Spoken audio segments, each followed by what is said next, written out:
tem aí, uma troca, realmente uma via de mão dupla entre o rei e a igreja, tá? Então eles estão se ajudando mutuamente. Até que chega um ponto que para a própria igreja a existência de um rei é uma coisa questionável, mas isso vai ser lá no século XVIII. Chega um momento que esse poder absolutista ele começa a ser questionado, ele começa a ser atacado, criticado, tanto pela burguesia, pela igreja, e o poder absolutista ele vai desaparecer. Tá? Mais alguma coisa até aí? Senão a gente vai começar conteúdo novo.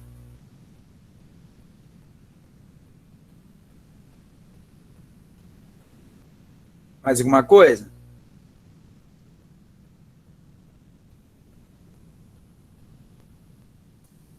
Não?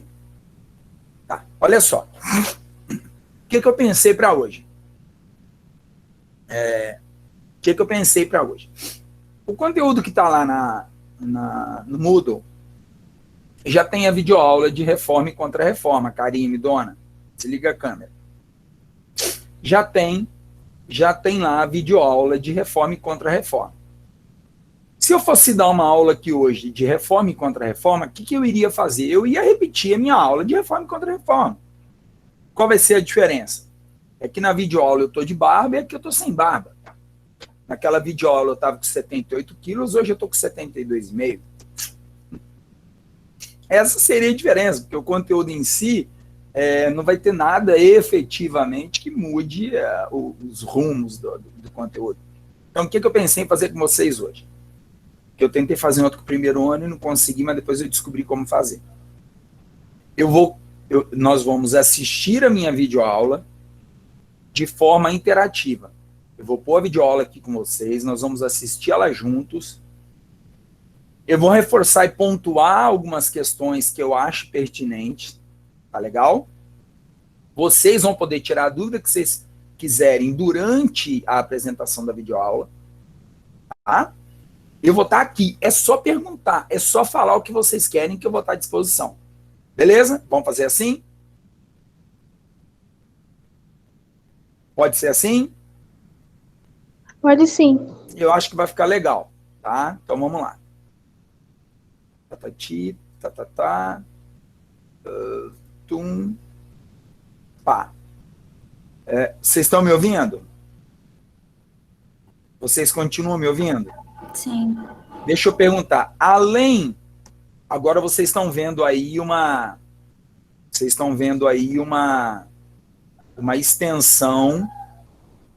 extensão do YouTube, correto? Correto?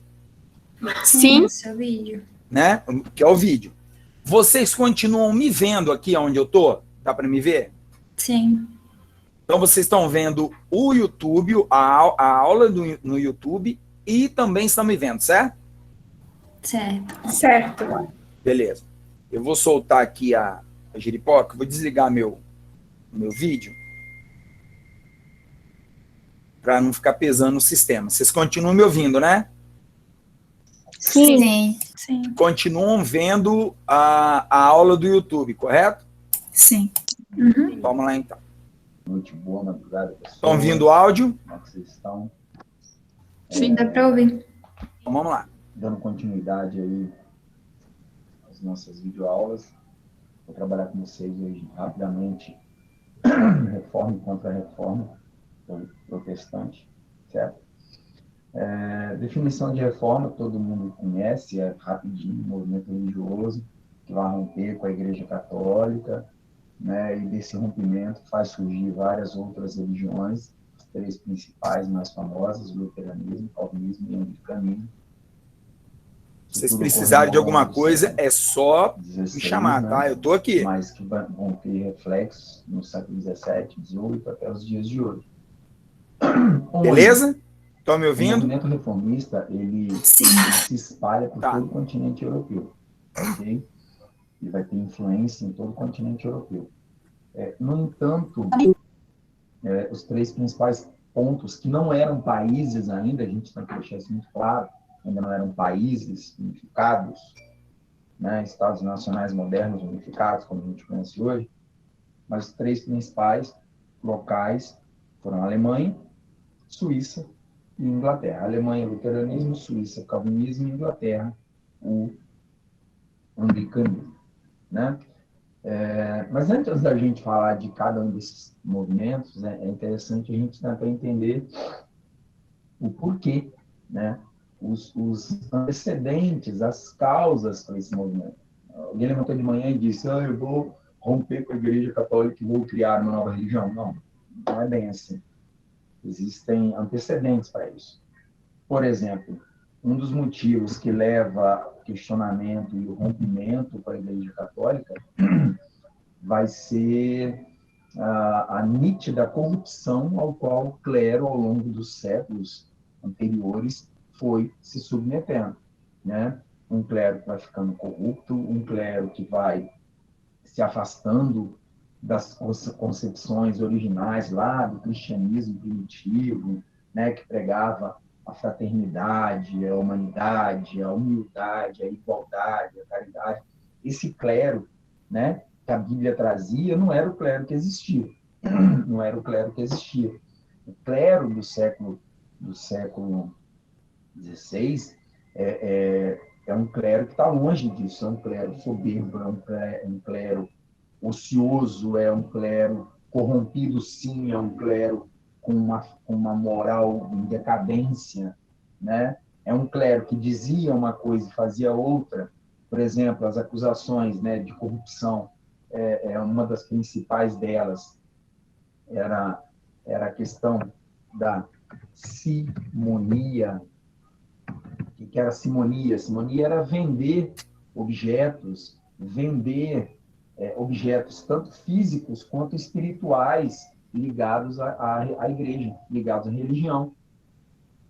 Por exemplo, um exemplo típico disso, a venda de indulgências.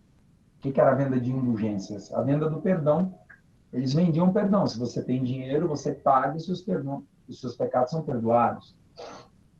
A venda de relíquias religiosas sagradas. O camarada tem dinheiro, tem grana, quer ter uma coleção particular, ele vai lá e compra um pedaço do tecido que eles diziam que tinha uma mancha que era do leite de Maria. O cara vai lá e compra um prego que diziam que era do prego que Cristo foi crucificado. Isso eram vendas de relíquias sagradas. A venda de cargos eclesiásticos. E aí é interessante, né, que você passa a ter o clero regular e o clero secular. O clero regular é aquele que seguiu toda a carreira eclesiástica, todo o ensinamento, todo o aprendizado eclesiástico. E o clero regular? O clero regular é aquele que muitas vezes um nobre ia lá e comprava um título de bispo, comprava um título de cardeal para o filho dele. Né? E a igreja vendia. O cara ontem estava no boteco do seu Joaquim com um monte de mulher. Hoje ele vira cardeal, vai ganhar o cargo, vai ganhar posses, vai ganhar riquezas, vai ganhar influência, vai ganhar poder e vai continuar muitas vezes mantendo e seguindo a mesma vida que ele tinha antes. Ok? Então, essa corrupção do clero é um motivo muito forte para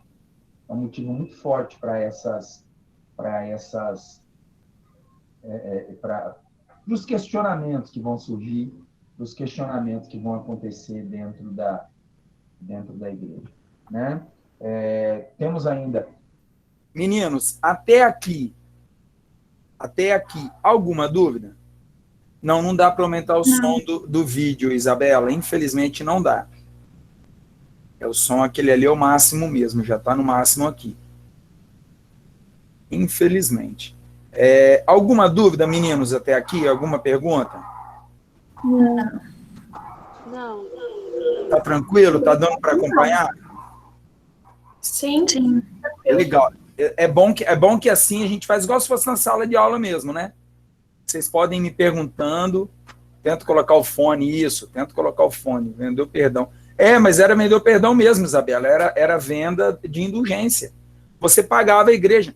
Você, depois de morrer, por exemplo, muitas pessoas deixavam parte da sua herança para a igreja católica ficar rezando missas em sua memória, em seu perdão. Então, deixava lá 10 mil reais para que ela tivesse direito a 10 missas de intenção em sua memória. Era assim que acontecia. Tá? Era assim que acontecia. Tá bom? Vamos continuar?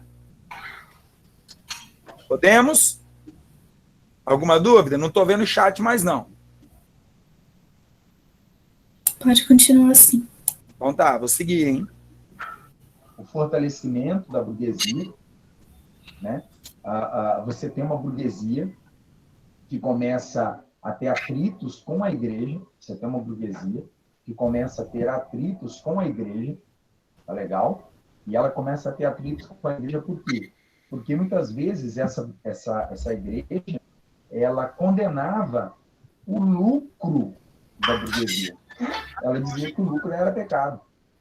E a burguesia do século XVI, ela está começando a entender que ela não pode ter uma igreja, ela não pode ter o risco de ter o inferno, só porque o capitalismo está se desenvolvendo e ela está lucrando com esse capitalismo. Então, ela quer romper com essa igreja. Então, muitas vezes, você vai ter movimentos, como, por exemplo, o calvinismo, em que a burguesia vai ser o principal grupo interessado. Depois a gente vai ver o motivo. Né? Outro fator que leva, muitas vezes, o questionamento da Igreja Católica são as próprias monarquias nacionais. É o caso do Henrique VIII. Monarcas que não aceitam o Papa, a Igreja Católica, mais influenciando, se metendo nos assuntos do seu país. Então, você tem monarcas que passam a literalmente entrar em atrito contra o poder da igreja, né? Para que a igreja não possa mais ficar influenciando e se metendo em assuntos dos seus estados. É óbvio, é até ingênuo pensar o contrário, né? A igreja, em dado momento, ela chega a ter 1/3 das terras do continente europeu. Então, em muitos casos também, o que esses reis estão interessados não é só em eliminar a influência da igreja nos seus estados, mas também em ter acesso às terras da igreja. É mais ou menos assim, eu rompo com a igreja católica, e aí as terras da igreja católica ficam para mim. Eu posso distribuir entre os nobres, eu posso distribuir a quem me interessa, e aí o meu poder, a minha influência vai ficar ainda maior dentro do meu estado. Tudo isso, para isso, basta eu romper com a igreja. Né? Você ainda tem aí a própria influência do renascimento cultural, que é gigantesca, né? Um renascimento cultural que questiona aqueles valores tipicamente medievais, mas que não vem ao caso agora na aula. Se quiserem, precisarem, deixem um comentário, tirem dúvidas comigo. A leitura e interpretação da Bíblia, né? Que é um questionamento, por que apenas os membros da igreja podiam ler a Bíblia? Todas as Bíblias eram produzidas sempre em latim, elas nunca eram transcritas para os idiomas nacionais, então começam a surgir aqueles que defendem que as Bíblias deveriam ser escritas também nos idiomas nacionais, não apenas em latim, para que todos pudessem ter acesso à leitura e à interpretação dessa Bíblia, né? E desses motivos, por essas razões, começam a surgir os movimentos de questionamento da Igreja Católica. Meninos, uma observação nisso daqui, o fato das pessoas passarem pelo renascimento cultural, que foi o tema da quinzena passada, o fato das pessoas terem passado pelo renascimento cultural, a popularização dos livros, automaticamente, quanto mais livros, mais pessoas tendo acesso à leitura, à educação, e as Bíblias começarem a serem escritas e transcritas para o idioma nacional dos estados, porque antes as Bíblias eram apenas escritas em latim, levam os indivíduos a terem a possibilidade de fazer eles próprios a leitura da Bíblia, e eles começam a fazer questionamentos que até então eles não tinham condições de fazer, porque eles não tinham o conhecimento necessário, eles não tinham a capacidade necessária para fazer isso. Olha que coisa interessante isso. o acesso à leitura, a disseminação da leitura, né? Então, junte tudo aquilo que a gente já falou a esse ponto que é muito importante também, que é fruto do Renascimento, né? Que é fruto de tudo aquilo que a gente passou pelo Renascimento cultural, né, comercial, urbano, que a gente falou nas quinzenas, né, na quinzena anterior, no conteúdo passado. Legal? Alguma dúvida, alguma pergunta até aqui? Alguém quer falar alguma coisa até aqui? Não. Não? Por favor, se quiserem, me digam aí. Nada? Eu estou olhando o chat agora, se quiser digitar também, senão eu vou voltar lá para a aula. Pode seguir. Tudo beleza, então? Eu vou dar uma adiantadinha nesse... Né, vou passar esse slide aqui já. O luteranismo, né, de Martinho Lutero. O luteranismo foi o primeiro movimento que realmente deu certo, tá? Na região que realmente vingou, que realmente teve sucesso. Só que na época não era Alemanha. Vocês vão ver daqui a pouco no mapa. A Alemanha, o que a gente chama hoje de Alemanha, fazia parte de um gigantesco império com poder descentralizado, chamado Sacro Império Romano Germânico, né, sob a liderança do imperador do Carlos V, a gente vai falar depois. Né? Martinho Lutero, ele era um monge dentro desse império, ele era um monge católico que começou a criticar os costumes da igreja. Aquilo que a gente falou, ele criticava a simonia, ele criticava a venda de indulgências, ele criticava o nicolaísmo, né? O que é o chamado nicolaísmo? O que era o nicolaísmo? O nicolaísmo era a falta de vocação. Ele dizia que o clero já não tinha mais vocação para estar ali. Então, ele começa a criticar ferozmente isso daí. Né? Ele passa a criticar ferozmente isso daí. Né? E aí, em 1517, ele vai escrever um documento conhecido como as 95 teses, de Martinho Lutero. Né? Ele vai escrever um documento.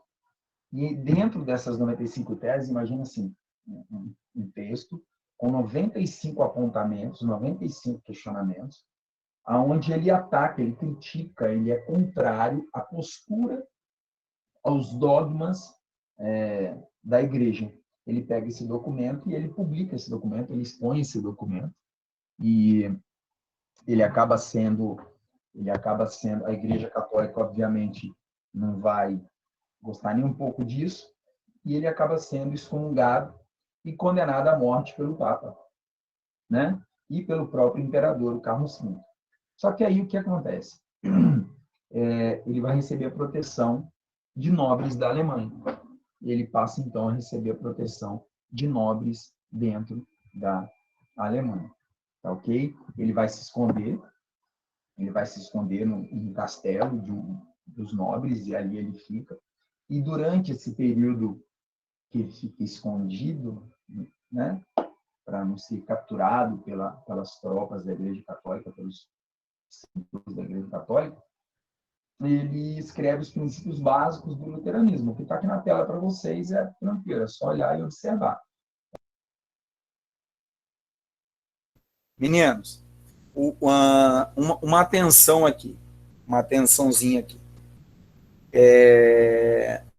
Quando, eu não me lembro agora quem me perguntou, quando você vê a situação de Lutero, por exemplo, Lutero, ele tinha tudo para ser caçado e morrer na fogueira. Tudo. Ele tinha tudo para acontecer isso com ele. Tudo para acontecer isso com ele. Mas não aconteceu. Por quê? Porque ele vai desenvolver as ideias dele dentro dos estados da Alemanha, faziam parte do Sacro Império Austríaco, né? Sacro Império Romano Germânico da Áustria ali, que pegava toda a Alemanha, a Áustria, enfim, era gigantesco. E ele recebe o apoio de uma parcela gigante da nobreza do norte ali do Sacro Império Romano Germânico. E esses nobres apoiam Lutero não é porque acham que a religião que Lutero propõe é a melhor religião do planeta. Eles apoiam Lutero porque eles estão de olho nas terras da Igreja Católica no norte da Europa. Eles estão de olho nas riquezas que a Igreja Católica tem no norte da Europa. Eles querem deixar de pagar o dízimo para o Vaticano no norte da Europa. Eles querem se enriquecer em cima das posses dos bens da Igreja no norte da Europa. E aí eles vão abraçar a ideia de Lutero, porque eles encontram na religião de Lutero uma forma de se fortalecer, de se enriquecer e de se livrar das rédeas do Vaticano. Então, muita atenção para isso. Às vezes, os avanços, as vitórias na religião, elas têm muito pouco a ver com fé. Tem mais a ver com valores, com interesses políticos, por exemplo. Tá? Alguma dúvida até aqui? Alguma pergunta até aqui? Nós vamos ver agora quais eram os princípios do luteranismo, tá? A gente vai ver agora. Fala. Dúvidas? Alguma pergunta? Posso continuar o vídeo? Pode. Então vamos lá então, vou continuar, hein?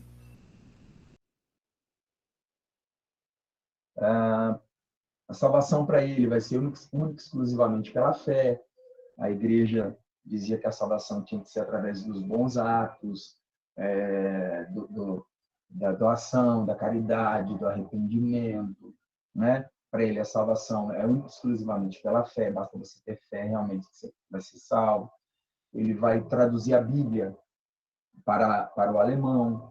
Ele vai defender que a leitura e a livre interpretação da Bíblia sirva para todos. Ele vai suprimir a questão dos santos e imagens, que ele dizia que a Igreja Católica ela tinha as imagens dos santos, e esses santos eles serviam muito mais como um artigo comercial do que como um artigo religioso, de fato.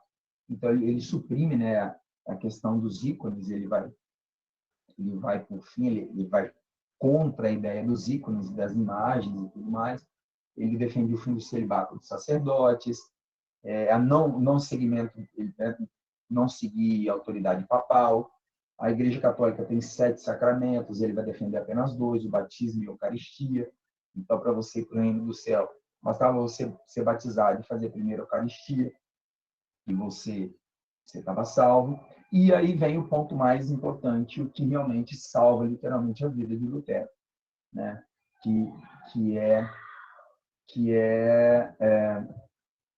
Ele vai defender que a igreja deve ser submissa ao Estado. A igreja deve ser submissa ao Foco Estado. nisso aí, hein? A igreja submissa ao Estado. Ó. Né? Obviamente, quando você defende os interesses desses grupos poderosos dentro da Alemanha, você vai receber o apoio de grande parte da nobreza alemã, uma grande parte de uma nobreza alemã que não está interessada, ela não está interessada só na salvação, como eu disse antes, ela quer também as terras da igreja. Ela pensa assim: eu rompendo com a igreja, eu posso ter acesso às terras da igreja, né? Então isso daí tudo vai estar incluído. E vai receber o apoio de camponeses, que também têm interesse nas terras da igreja, né? Só que esses camponeses, eles pensavam assim: a gente vai ter acesso às terras da igreja, a gente vai fugir dos impostos feudais, a gente vai ter uma vida melhor no luteranismo. Só que Lutero não reconhece isso. Lutero vai defender os interesses da nobreza. E isso leva, inclusive, uma guerra civil dentro do território que nós conhecemos como Alemanha hoje, né? De um lado, os nobres defendendo o luteranismo, do outro lado, os camponeses, que vão se organizar sob liderança de Thomas Manzer e vão fundar uma nova religião, a religião anabatista, que defendia o uso coletivo da terra, o uso da terra com fins igualitários,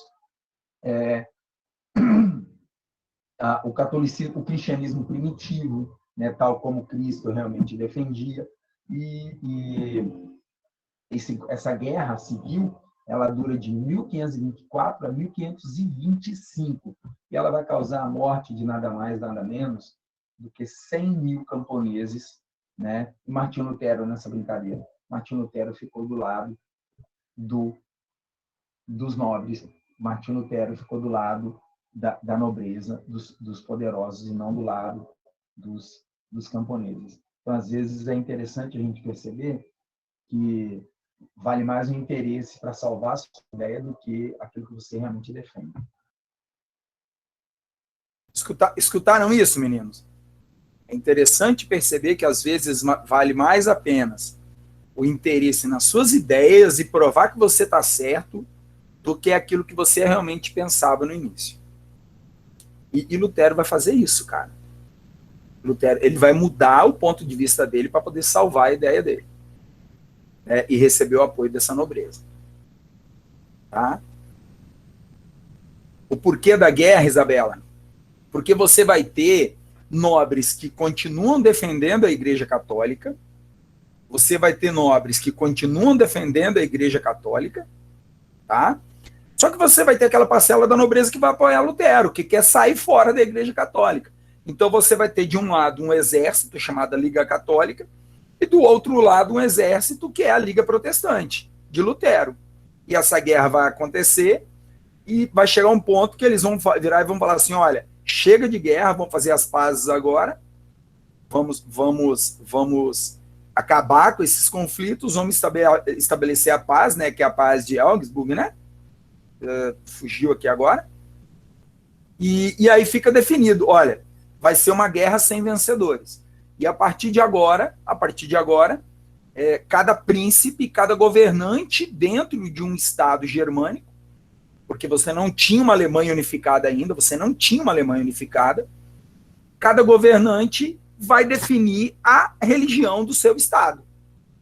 Ah, eu quero que continue católica, então eu sou submisso ao Papa. Não, eu quero que o meu estado agora seja luterano. Aí a igreja luterana é submissa ao estado. Tem que obedecer às determinações do governante. Ó, que doido. Ah, mas por que todo mundo não virou luteranista? Porque para muitos, estar do lado da Igreja Católica era importante, porque tinha proteção, tinha um apoio, tinha um auxílio e tinha os benefícios de estar com o catolicismo. Tá bom? É isso. Mais alguma dúvida? Mais alguma pergunta até aí? Vamos.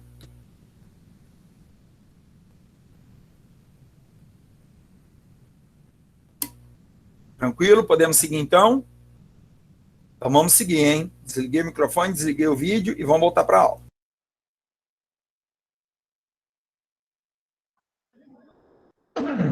Beleza. Além do luteranismo, né, ter tido conflitos com os camponeses, os luteranos eles vão ter conflitos também com a Igreja Católica. Isso é uma questão óbvia, né? E aí uma nova guerra vai acontecer. Dessa vez você vai ter a Liga Católica e a Liga Protestante. Cadê? Deixa eu ver aqui. Isabela, eu acho que eu me antecipei ao vídeo, né? Talvez essa guerra que você está perguntando aí, a guerra contra os camponeses. Será que foi isso? Isabela, a guerra contra os camponeses é porque os camponeses eles vão querer continuar, eles querem seguir a ideia original de Lutero, de uma sociedade onde se vivesse o cristianismo primitivo, onde não houvesse ricos e pobres, onde as pessoas tivessem a liberdade de interpretar a Bíblia da forma que elas quisessem. O cristianismo primitivo mesmo, do tipo assim, bom, se a gente voltar no cristianismo primitivo, os nobres não têm direito a ter tantas terras e a gente ficar com tanta miséria. Só que se Lutero seguisse a ideia desses camponeses, o que ia acontecer com Lutero? Ele ia perder o apoio da nobreza. Então ele abandona a sua ideia original, literalmente abandona os camponeses e fica do lado dos nobres. E aí esses camponeses, liderados por Thomas Müntzer, formam essa liga camponesa, que começam a atacar esses nobres, atacar os feudos, atacar as propriedades, né? E tem nisso, então, uma guerra. Na verdade, não é uma guerra, é um massacre. Os nobres formam um exército para massacrar todos aqueles que tentam seguir o que Lutero inicialmente havia proposto. Tá? E mais de 100 mil camponeses vão ser massacrados no norte da Alemanha. É isso, tá bom? Desculpa, eu adiantei um trem e continuei outro. Beleza? Show, vamos lá então, hein? Vamos seguir. Né? Do lado da Liga Católica, você vai ter, óbvio, o Papa, com o apoio do imperador Carlos V, que eu falei para vocês lá atrás. Carlos V, ele era o imperador do Sacro Império Romano Germânico, toda essa vastidão, essa imensidão de terra que vocês estão vendo aqui. Só que ele era um império com um poder descentralizado. Algumas regiões tinham autonomia, né? Pagavam tributos, pagavam impostos ao imperador, reconheciam o imperador, mas muitas vezes tinham autonomia de se autogovernar. O Carlos V, ele era católico e aliado do Papa Clemente VII, algo parecido, agora fugiu, mas enfim, isso não vem ao caso. Ele era aliado do Papa.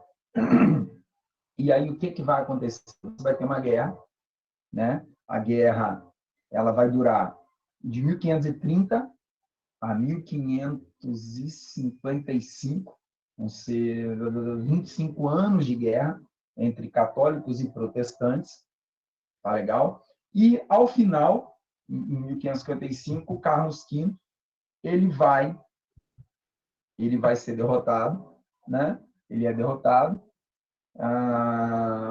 acaba falecendo, e o seu sucessor, o Fernando I, ele vai assumir o trono e vai assinar a Paz de Augsburg em 1555. E o que essa Paz de Augsburg vai determinar? Olha que interessante. Olha a liberdade religiosa, como é que vai ficar aqui. Ela determinava que cada governante, cada príncipe que governasse um território, ou cada nobre que governasse um território, é que ia escolher a religião dos seus súditos. Lindo, né? Então, assim, eu não tenho direito de escolher a minha religião, não. É o meu rei. Se o meu rei é católico, ele me obriga a ser católico. Se o sucessor dele é luterano, ele me obriga a ser luterano. Se o que vier depois é calvinista, ele me obriga a ser calvinista. Está de boa, está bacana. O luteranismo havia vencido, né? E o que hoje a gente conhece como Alemanha, basicamente, se torna um Estado luterano, e o restante da Áustria, né, e do Sacro Império Romano Germânico vai continuar sendo católico. Nesse mapa, vocês conseguem observar que o que está em amarelo são estados luteranos, o que está em roxo são estados calvinistas, e o que está em verde são estados católicos. Tá ok? Rodrigo, além do luteranismo, ou calvinismo, o calvinismo vai se implantar no que a gente conhece, né, na Suíça, né? Na região de Genebra e tudo mais. Era uma região autônoma, já gozava de certa autonomia, autonomia lá por idos de 1520 e um pouquinho mais. E é nesse contexto que chega nessa região, um indivíduo chamado João Calvino. Calvino, ele era católico, era francês católico, né? Um padre católico, que se influenciou pelo luteranismo e aí acabou, por conta de ser influenciado pelo luteranismo e defender as ideias de Lutero, ele passa a ser perseguido pela Igreja Católica na França, ele tem que fugir e vai se refugiar na Suíça. E na Suíça, rapidamente, ele consegue se infiltrar nos grupos dominantes, né? Em Genebra e tudo mais. Ele vai conseguir se infiltrar ali dentro, vai se radicar naquela região e vai ganhar muita influência, porque a Suíça, as cidades na Suíça, elas gozavam de autonomia, de autogovernança, elas tinham um sistema de autogovernança, muitas vezes baseado no que a gente chama de consistório teocrático. O consistório teocrático era um conselho formado por 3 membros do clero e 10, 11 membros da burguesia, que eram eleitos para governar a cidade, né? E o Calvino, ele consegue influência dentro desse consistório teocrático. Ele vai pegar as ideias de Lutero, vai adotar as ideias de Lutero e vai incrementar as ideias de Lutero, a teoria da predestinação absoluta. O que era a predestinação? As pessoas às vezes confundem e acham que predestinação é assim. Se eu fiquei rico, eu vou para o céu. Não, predestinação não é isso. Calvino, ele deixava bem claro. Se você, através do trabalho árduo e honesto, se você levou uma vida de pureza, se você cumpriu com todos os seus deveres religiosos de um homem, de um cidadão de bem, né? Se com o trabalho, com a pureza e cumprindo os seus deveres, você obteve, se com trabalho, pureza e cumprindo os seus deveres, você obteve progresso econômico, não é só ficar rico. Se você trabalhou arduamente, guardou, economizou, foi uma pessoa pura, cumpriu com os seus deveres religiosos para com Deus, e através disso você obteve progresso econômico, isso era um sinal divino. Isso era um sinal de que Deus estava com você. Então, isso era um sinal de que Deus olhou com você. Isso era um sinal de que você estava predestinado ao reino dos céus, né? Já que Deus é onipresente, onipotente, onisciente, a partir do momento da sua concepção, ele já sabe se você ia para o céu ou ia para o inferno, né? Então, assim, é uma forma de você, muitas vezes, ter a resposta do seu caminho pós-morte. Ainda em vida era trabalhe, poupe, seja puro, casto, siga a palavra, lute e conquiste sua independência econômica. Se você conseguiu durante sua vida isso daí, é um sinal de que você vai para o céu. E se eu não conseguir, Rodrigo? Você espera o julgamento final, né? Quando ele coloca que o enriquecimento, a prosperidade econômica, muitas vezes, através do trabalho, da pureza, muitas vezes era um sinal de salvação, ele ganha o apoio da burguesia. Era tudo que a burguesia queria ouvir. A burguesia, obviamente, vai pensar assim, ô, que maravilha, então quer dizer que eu tenho que ir na igreja, eu tenho que fazer caridade, eu tenho que ser uma pessoa boa dentro do contexto da época, e se eu conseguir ganhar dinheiro, é um sinal de que eu vou para o céu. Isso é um sinal de predestinação. Então, a burguesia vai apoiar essa ideia de Calvino, o que vai ajudar no crescimento do capitalismo, porque as ideias de Calvino valorizam o trabalho, valorizam a poupança, valorizam guardar dinheiro, né? E a religião calvinista, então, ela consegue se consolidar, e depois, com a paz de Augsburgo, com as confissões de Augsburgo, cada governante determinava a religião dos seus súditos, o calvinismo sai, inclusive, da Suíça e se espalha por outras áreas da Europa. Meninos, sobre o calvinismo, alguma dúvida? Tranquilo? Conseguiram entender aquela coisa que não basta você ser rico ou ficar rico? A predestinação, ela vai muito além disso daí. A predestinação, ela envolve também a questão do trabalho, da pureza, do cumprimento dos seus deveres, atrelando tudo isso ao progresso econômico. E esses são os sinais divinos de que você é predestinado a ir para o céu. Vocês conseguiram entender isso daí com clareza? Sim. Tá, beleza? Então, tranquilo? Vamos tocar o barco. Eu vou dar uma adiantadinha no vídeo para não ficar muito extenso aqui. Depois o vídeo vai estar lá para vocês, tá?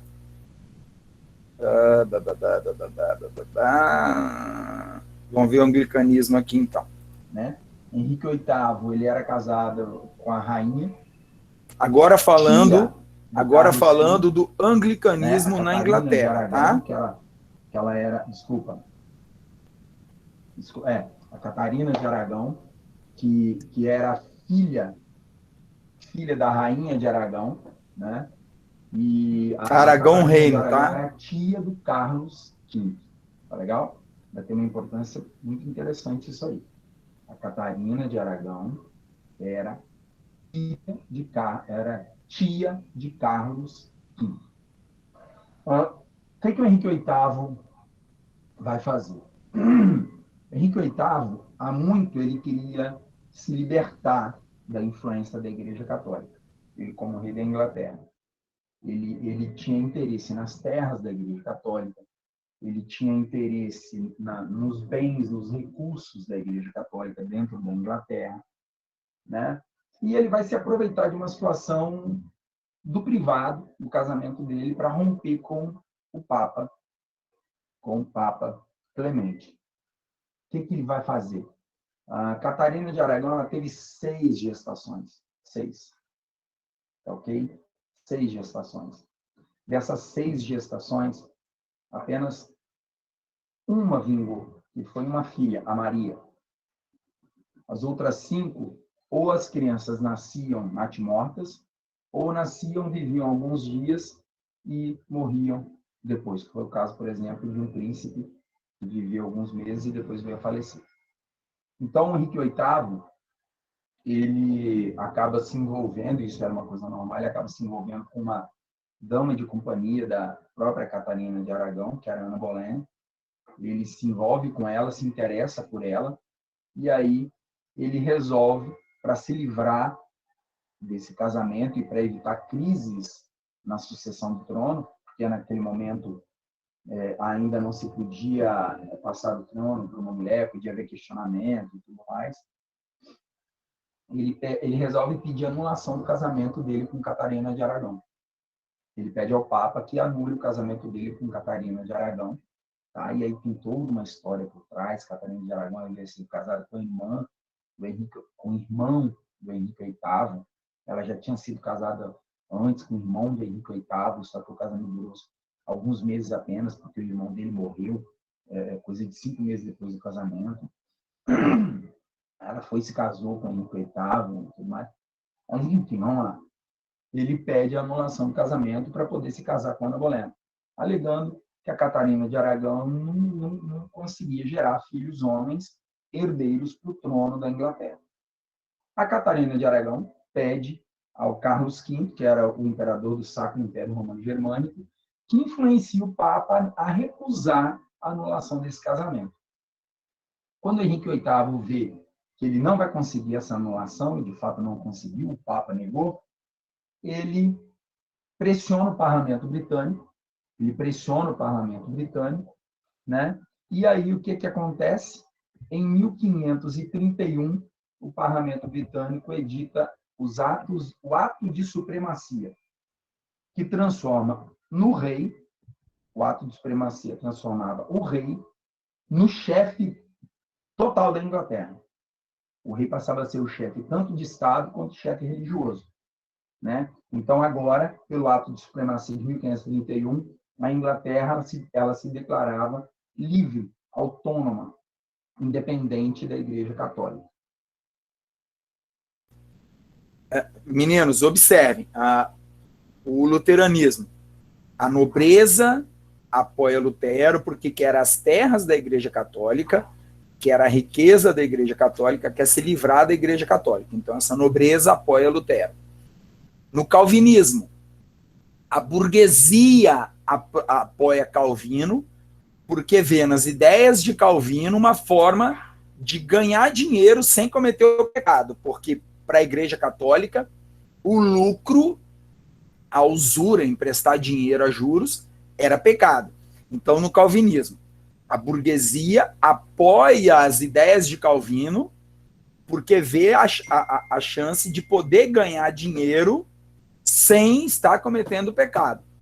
Agora, no anglicanismo, o Henrique VIII rompe com a Igreja Católica porque ele quer, de fato, aí vem a pergunta lá do início da aula, ele quer, de fato, ser o soberano total da Inglaterra sem dividir poderes com a Igreja Católica.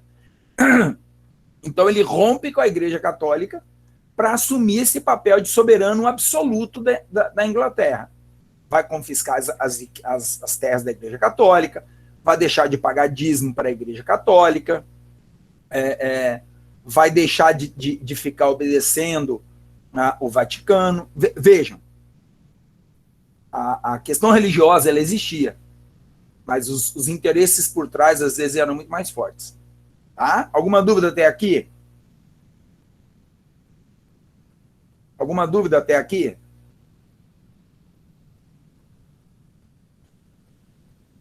Podemos seguir? Sim, tranquilo. Então, vamos lá.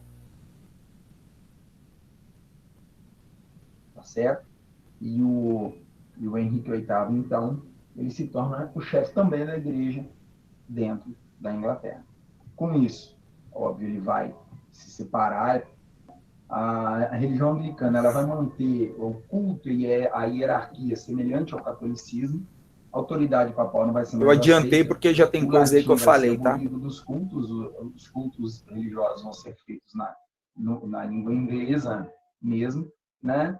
E a religião anglicana ela vai manter padrões do catolicismo e vai pegar elementos do calvinismo, por exemplo, a predestinação, né, a questão dos sacramentos.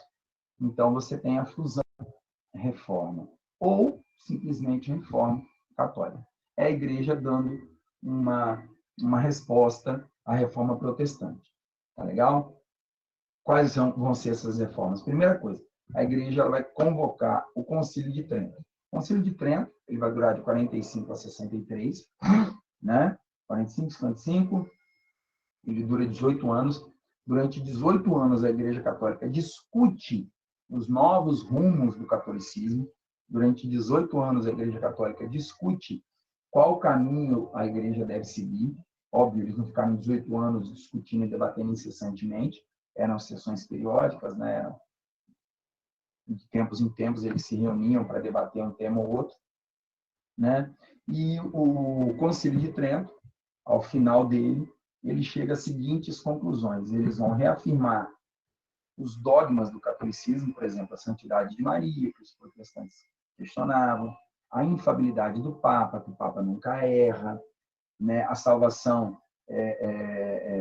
única e exclusivamente pelo arrependimento, pela penitência, blá, blá, blá, blá, blá, blá, não pela forma, né?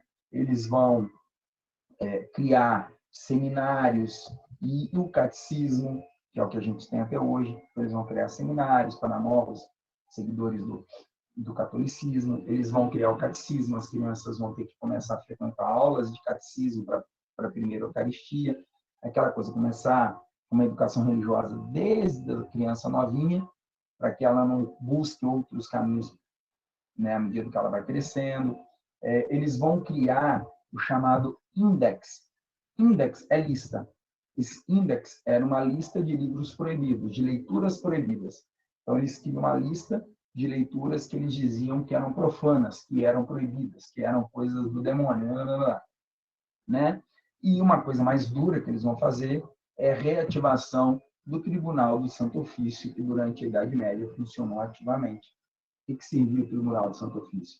Ele servia para identificar os hereges, os inimigos do catolicismo, prender, colher provas, julgar e condenar. Na maioria das vezes acontecia aquilo que a gente está acostumado sempre a estudar, né? Queimar na fogueira, morrer no garrote, morrer em algum aparelho de tortura. Uma outra criação da Igreja Católica para se proteger do protestantismo foi a criação da Companhia de Jesus, os jesuítas, sob a liderança de Inácio de Loyola, em espanhol. Eles criam a Ordem Jesuíta, que era uma ordem religiosa extremamente rígida, né? Tanto é que eles eram conhecidos como soldados de Cristo, porque era uma hierarquia quase que militar, né? Uma obediência quase que militar mesmo. E os jesuítas, a função deles seria buscar novos fiéis, principalmente na América, né? Vai ser entregue a eles a educação, então todo o sistema educacional vai ser entregue aos jesuítas, e eles tinham ainda o papel da catequização, tanto tanto no catecismo, né, quanto a catequização dos infiéis, dos nativos, dos povos das novas terras, dos novos territórios.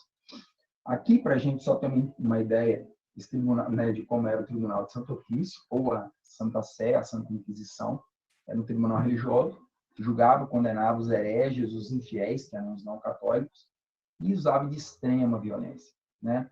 E atuaram principalmente em estados como Espanha, Portugal e Itália.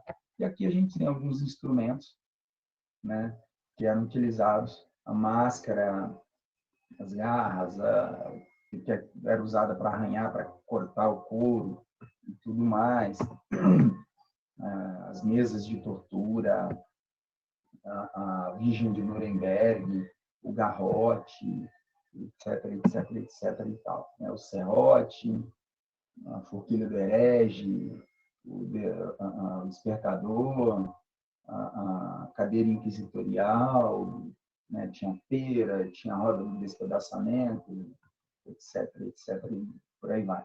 Eram vários instrumentos de tortura.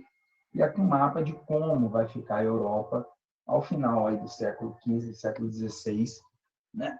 De como a Europa vai estar organizada com católicos em amarelo, luteranos em vermelho, calvinistas em roxo, né? Anglicanos em verde, e essas áreas aqui eram uma mistura de catolicismo com luteranismo, ok?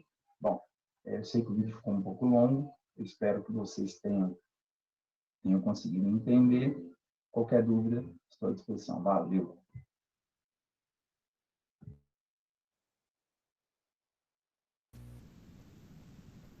Meninos, então, é isso. Cadê? O que aconteceu? Professor, eu vou ter que sair do PC e vou entrar pelo celular. Você me aceita? Agora já acabou a aula. Agora que eu vi, Karine. Se entrar pela mesma conta, não pede permissão, já é direto. Bom. Ela conseguiu entrar. Ah, então tá bom. Beleza. Meninos, dúvidas, alguma pergunta? Eu acho que ficou bom assim, né? Eu gostei. Eu quero saber de vocês. E aí? Verônica, você gostou? Cadê a Verônica? Agora é a hora que eu vou pegar a galera que está dormindo. Oi, Você tá aí, né? tô aqui. Show. O Robert tá aí?